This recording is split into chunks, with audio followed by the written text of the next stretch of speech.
बेबायदि मिटिंआव सासे क्लास 7नि फरायसा क्लास 7नि फरायसाया डक्टर एपिजे आब्दुल कालामखौ सोंदोंमोन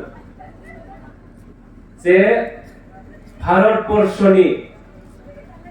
बयनिबो साबसिन आरो बयनिबो लोरबां साबसिन आरो लोरबां बे थासारिया मा होननानै सोंदों आरोखि बिथांखौ माया साबसिन आरो माया लोरबां अब्ला बिथाङा मोननैबो बाथ्रा बुंदों जे भारताव 140 क्रर 140 क्रर मा सुबुं माहारि दङ सुबुं दङ आरो जोङो वर्ल्डआव बयनिख्रुइ सुबुं हानजा थानाय हादोरा जाहैबाय चाइना आरो बिनि उनावनो भारत जेराव 140 क्रर जोंहा सुबुं अनजिमा दङ आरोखि आरो बे 140 क्रर सुबुं अनजिमानि गेजेराव 60 क्ररानो 60 क्ररानो जाहैबाय मा लाइमोन आरोखि इन्डियायाव लाइमोन दङ माने सेंग्रा सिख्ला गोजा फरायनाय बिथाङा मोनसे बाथ्रा बुंदों बे भारत हादरनि 60 क्रर जुदि जोंनि फरायसाफ्रा मोजां फरायोब्ला थांखि लानानै मोजां फरायोब्ला भारतबर्षआ फैबाय थानाय 20 बोसोराव वर्ल्डनि गेजेरावनो बुहुमनि गेजेरावनो बयनिख्रुइ साबसिन सुपार पावार कान्ट्रि जानानै बिथाङा बुंलांदों आरो बिथाङा मोनसे बुंबावदों जे कमजुरि भारतनि कमजुरिया जाहैबाय 140 क्रर मानसिनाव जुदि थांखि गैयाब्ला मिशन गैयाब्ला जेबो उद्देश्यानो गैयाब्ला कुनु दिना माब्लाबाबो मा भारतबर्षआ बुहुमाव साबसिन हादर जानो हानाय नङा होननानै बुंदों आरो आं मोनसे सल'जों बुंनो नागिरबाय दाथ' क्लास 10आ बिदाय लाबाय माने बिसोरनि मेट्रिक लिरसिगोन आरो फेब्रुवारिनिफ्राय बेबायदिनो सानसे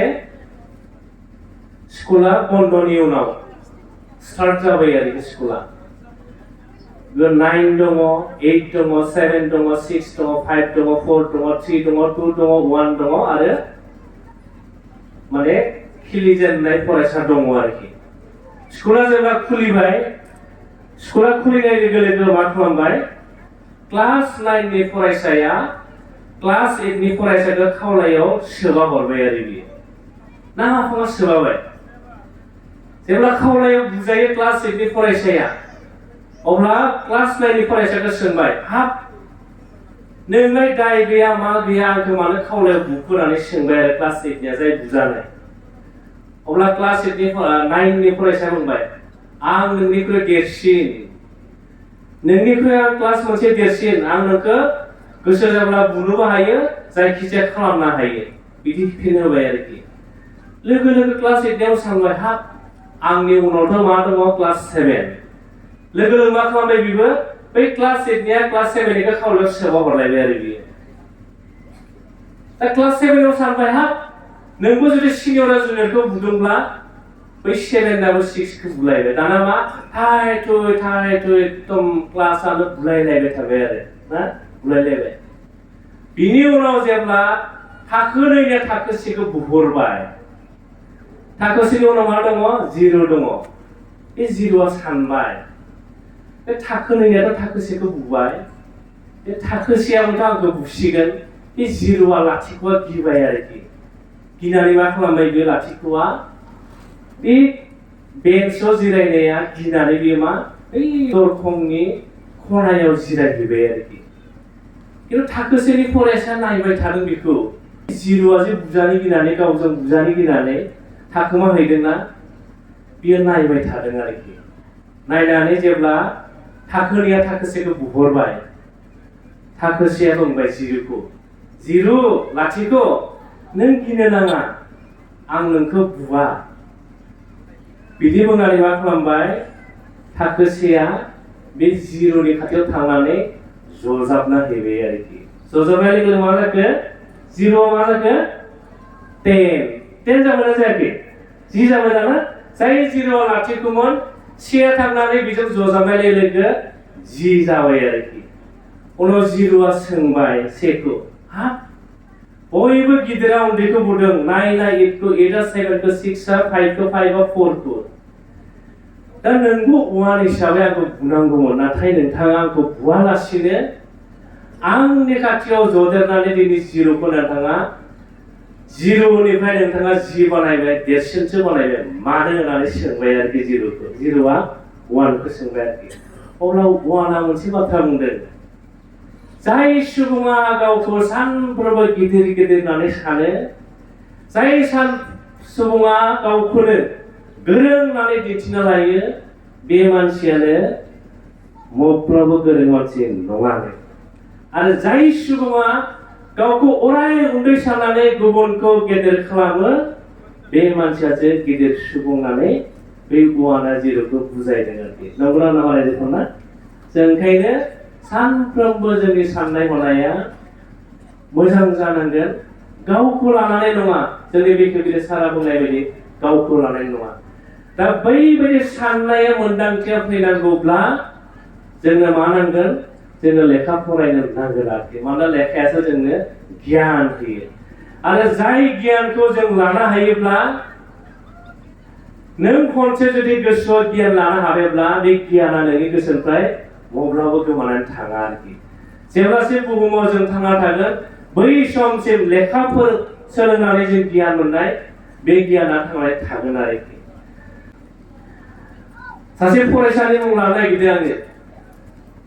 बे फरायसालिया मा बिमा बिफा दङ आं दिनै बुंगोन माबायदि जायो बिसिनि थासारिया 2023 मायथाइ सासे फरायसा अल आसामाव बियो टप 10 नि टप पजिशन मोनदों आरो बिनि मुङा जाहैबाय मेट्रिकआव हिरम ठाकुरिया मेट्रिकआव 600 थायो बे 600 नि गेजेराव 600 नि गेजेराव बेसेबां मोनदों बियो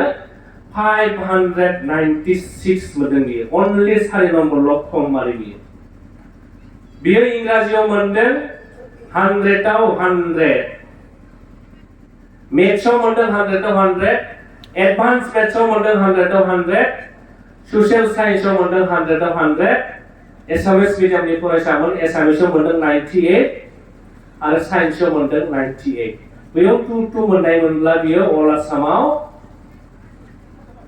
600 आव 600 मोनगौमोन आरोखि बियो दा माबायदि फरायसाफोरखौ जास्ट टेकनिकखौ होनो नागिरदों आरो माबायदि फरायो बेखौ जेब्ला अल आसामाव टप 1 पजिशन मोनबाय साংবাদিকफोरा सोङो आरो बयबो नुखानाय बयबो मिथिखानाय बेखौ सोंदों जे नों अल आसामाव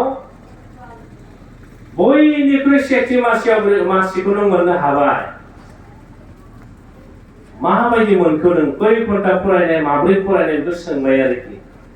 अब्ला बे फरायसाया मोनसे बाथ्रा बुंदों आं माब्लाबाबो घन्टा हिसाब फरायाखैमोन होननानै माने 1 घन्टा 2 घन्टा 3 घन्टा 4 घन्टा बेबायदि साननानै फरायाखै आरोखि हासा কথা नालाय बे बुंदों মই যেতিয়াই মন গৈছিল তেতিয়াই পঢ়িছিলো আৰু এবাৰতে মই মনত ৰাখিবলৈ চেষ্টা কৰিছিলো তাৰমানে जेब्लानो गोसो जायो अब्लानो फरायदोंमोन आङो आरो खनसेयावनो आङो मा गोसोआव लाखिनो नाजादोंमोन आरोखि माबायदि फरायसा नायलाय जोंनि एखम्बा मा जायो फरायसाफोरखौ बिमा बिफा दङब्ला मिथिगोन फिसाला दङबा फिसाजो दङब्ला फुङावबो सिखारनो थाखाय फुजा नांगौ आरो फरायनो थाखाय फिसाला फिसाजोखौ बुंबाय थानांगौ बाबु फराय जारु फराय बुंनांगौ नोंथांमोना बुंनांगौ बुंनांगौ थिननांगौ नाथाय बिसोर फरायसाया जायफ्रा एडभान्स फरायसा गोरों फरायसा बिथांमोनखौ बिमा बिफाया माब्लाबा बुंफेराखैनो आरो मा होनो जेब्लानो गोसो जायो अब्लानो फरायदों आङो खनसेयावनो आं गोसोआव लाखिनो नाजादोंमोननो आरो ओंखायनो बे फरायसाया मा अल आसामाव टप 10 मासियाव मोननो हादों बे इलेक्ट्रिक बाल्ब नुदोंना बाल्ब सोर दिहुनदोंमोन बे इलेक्ट्रिक बाल्बखौ बे इलेक्ट्रिक बाल्बखौ दिहुननाया जाहैबाय आमेरिकानि थमास आल्भा एडिसन आरो थमास आल्भा एडिसना जों बायदि बियो स्कुलाव थांनानै शिक्षा लायाखै आं जास्ट सल'खौ बुंनो नागिरदों बिफा गैया बिमाल'मोन थमास आल्भा एडिसना जेब्ला एलपि स्कुलाव फरायो एलपि स्कुलाव फरायनायाव ओरैबादि आदुवा गाधा फोरोंगिरिया फोरोंबाबो बिनाव खोमायाव हाबा आरोखि लास्ट बेन्चआव जिरायो। सानसेखालि फोरोंगिरिया सानबायनो बे थमास आल्भा एडिसना आंनि फरायसालियाव जुदि फरायबाय थायोब्ला गुबुन फरायसायाबो मा आदुवा जालांगोन, जाम्बा जालांगोन। ओंखायनो आङो बे फरायसाखौ 3 मास फरायनायनि उनाव फोरोंगिरिया सिद्धान्त लाबाय। मा सिद्धान्त लाखो? बे फरायसाखौ आङो आंनि स्कुलाव फरायनो होला। सानसेखालि बियो लाइजाम लिरहरबाय बिमानो। लाइजाम लिरहरनानै बिमानो हैनो होबाय। फिसालानो थमास आल्भा एडिसन जे नोंनि आइनि बे लाइजामखौ हैथां। लाइजामाव मा लिरनाय दङ? लाइजामाव लिरनाय दङ जे नोंनि फिसाज्लाया ओरैबादि जाम्बा मूर्ख जेबो रोङा। नोंथांनि फिसाज्लाया बे फरायसालियाव थायोब्ला गुबुन फरायसाफ्राबो जाम्बा जालांगोन। ओंखायनो नोंथांनि फिसाज्लाखौ आं दिनै फरायसालियाव फरायनो होला, दिनैनिफ्राय फैनो होला होननानै बिमानो लाइजामखौ लिरनानै हरदों आरोखि। जेब्ला थमास आल्भा एडिसना बिमानो लाइजामखौ हैबाय, लाइजामखौ बेखेवनानै बिमाया गाबबाय, रुख रुख गाबदों आरोखि, मेगन मोदैया गजोबदों। अब्ला फिसालाया सोंबाय, आइ नों मानो गाबदों? फोरोंगिरिया नोंनो लाइजामाव मा लिरहरदों? फिसालाया सोंबाय आरोखि। अब्ला बिमाया बुंदों, बाबु नोंनो फरायसालिनि बयनिख्रुइ साबसिन फरायसानो नों बायदि ओरैबादि गोरों फरायसानो नों थायोब्ला बै फरायसालियाव नों सोलोङोब्ला गुबुन फरायसालिया जाम्बा जालांजोबगोननो। माने नोंजों रावबो बाथा मोननाय नङा, नों गोरोंद्राय नालाय। ओंखायनो नोंखौ दिनैनिफ्राय बे फरायसालियाव नोंखौ फरायनो हरनो नांला होननानै आङो खावलायहरदों होननानै बिमाया थगायबाय आरोखि फिसालाखौ। माबायदि ना? ओरैबादि बिमानि पावारा। जेब्ला बिमाया थगायबाय, नंबाय फिसालायाबो आं साबसिन गोरों दांनानै, उनाव बिमायानो बेखौ ओरैबादि फोरोंबाय। बै थमास आल्भा एडिसना, जाय फोरोंगिरिया बिखौ जाम्बा होननानै मूर्ख होननानै स्कुलाव थांनो होआखैमोन, बै थमास आल्भा एडिसना इलेक्ट्रिक बाल्बखौ दिहुननानै दिनै बुहुमखौनो सोरां होनो हादों। बेल' नङा, बिथाङा 1200निबो बांसिन जोंनि फरायसाफोरखौ खावलायगोन आङो थमास आल्भा एडिसननि बाय'ग्राफि बेखौ फराय। माबायदि ना? बिमानि पावारा माबायदि दङ। सासे बिमाया सासे लोरबां खुदियाखौ, सासे जाम्बा गथ'खौ साबसिन खालामनो हानाय पावारा बिमानाव दङ आरोखि। दा मोनसे बाथ्रा आं जेरावबो बुङो, दिनैबो बुंगोन, जों गामि ओनसोलाव थानाय सुबुं, बे अबस्थाखौ आंबो बारबोदों, न'खरनि निखावरि थासारिखौ आंबो बारबोदों। नोंथांमोननि गेजेरावबो थानो हागौ। आं सासे फरायसानि मुं लानो नागिरदों। बेबो 2022 सननि खोथा। आंनो नुनाय, स्वयं आंनि मेगनजोंनो नुनाय आरोखि। बै फरायसानि खोथाखौसो आं नोंथांमोननो शेयार खालामनो बुंनो नागिरदों आरोखि। जोंना हरिसिंगा होननाय मोनसे दखर आफाद दङ उदालगुरियाव। जोंहा 22टा दखर आफाद दङ। एबसुआ मा खालामो? गोलोम बोथोराव जोङो 9, 10 नि फरायसाफोरखौ इंराजि, मेथ्स आरो साइन्स जोङो मास मोनसे गथ'फोरखौ फोरोङो आरोखि। बे हरिसिंगा दखर आफादाबो गथ'फोरखौ फोरोंदों आरोखि। बेबायदिनो 530 फरायसा, फारसेथिं हौवासाफ्रा जिरायदों, फारसेथिं हिनजावसाफ्रा जिरायदों आरोखि। आंखौ लाना थांदों बिथांमोना, आंबो थांदों। 11टा बजे सहैदों आङो। 20 मिनिटसो गथ'फोरजों रायलायनायनि उनाव सासे फरायसुलि, क्लास 10 आव फरायनाय आरोखि, बे गथ'आ बिराद खारबोदों। आं नुदों आरो दरजाजों नुहुरगासिनो। फिल्ड मोनसे दङमोन, बे फिल्डजों खारबोदों गथ'आ। ओरैबादि स्पिडआव खारबोदों बियो। खारबोनावनो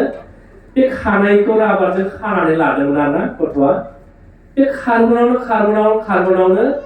बिनि खानायनि राबारा जनानै खानाय गेंग्रुंलांनानै बाराव आइलि जालि बिरबायलायदों आरोखि। खारबो बियो दरजा मोखाङाव फैनानै हां थिफु सार आं हाबनो हागोन ना होननानै आंखौ पारमिसन लादों आरोखि। हाबफैबाय बियो।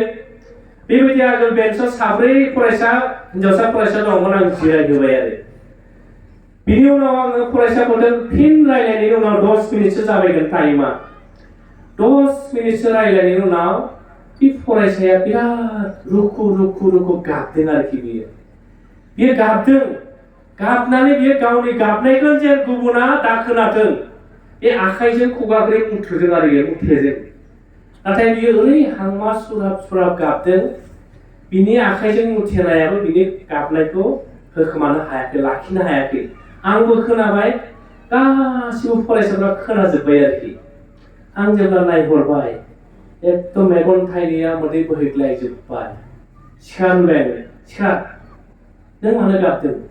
ना आंनि बाथ्रा बुंथिनायखौ नों मोजां मोनाखै नामा आं सोंबाय बेखौ अब्ला बे बुंदों सार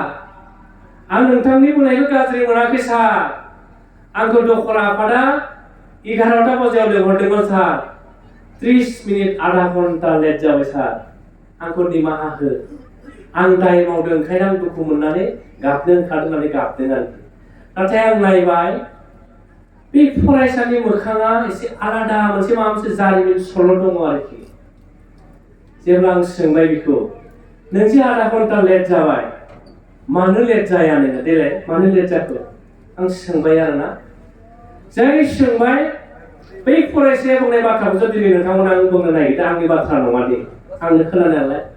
सार आंनि मुङा जुनालि दैमारि आङो हरिसिंगा हायार सेकेन्डारियाव क्लास 10 आव फरायो 2023 मायथाइयाव आङो बर' बिजोंनिफ्राय मेट्रिक लिरगोन सार मेट्रिक सार जोंनि न'आ बिराद दुखिया सार बिराद दुखिया आफा दङमोन आफाया 5 बोसोर आगोलाव थैलांबाय आं दङ आइ दङ फंबाय सासे दङ बे फंबायाबो क्लास 7 आव हरिसिंगा हायार सेकेन्डारियाव फरायो सार आं सानफ्रोमबो फुंबिलियाव 4:30 सिखारो सार 4:30 सिखारनानै आधा घन्टा न'नि खामानि मावो सार मा खामानि मावनो आधा घन्टा गावसोर बिमा गाव फंबाय थानाय रुमखौ सिबस्राङोनो सिथ्ला सिबस्राङोनो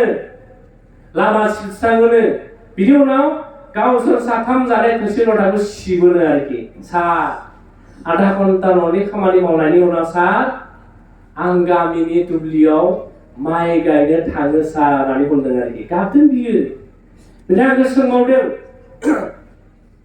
सारा साननो हागौ आंहा न'आव दुखिया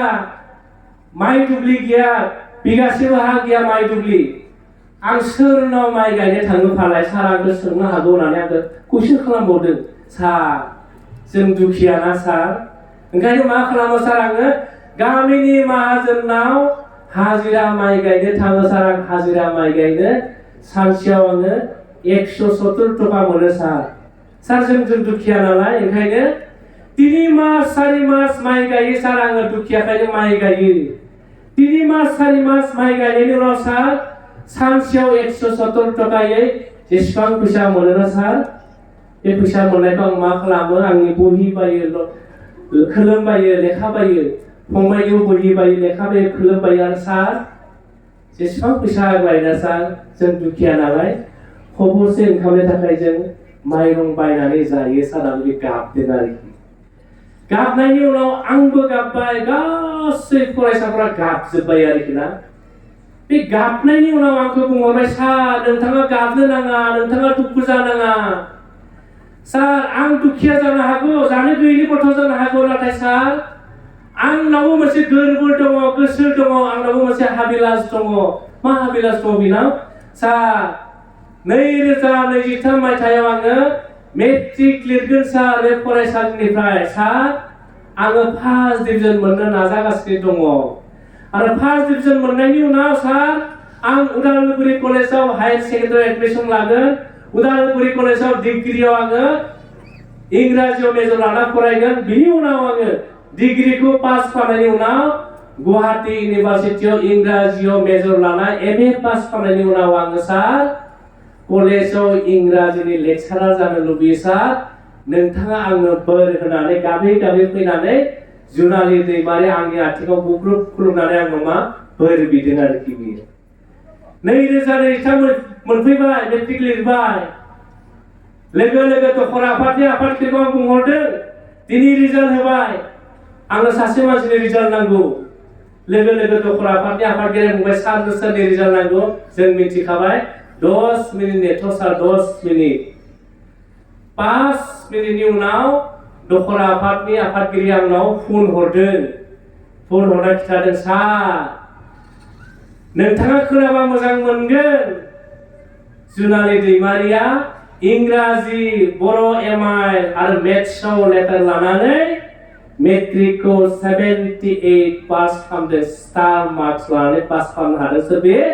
जुनालि दैमारिया बेखौनो बुङो सेल्फ कनफिडेन्स गावनि सायाव फोथायनाय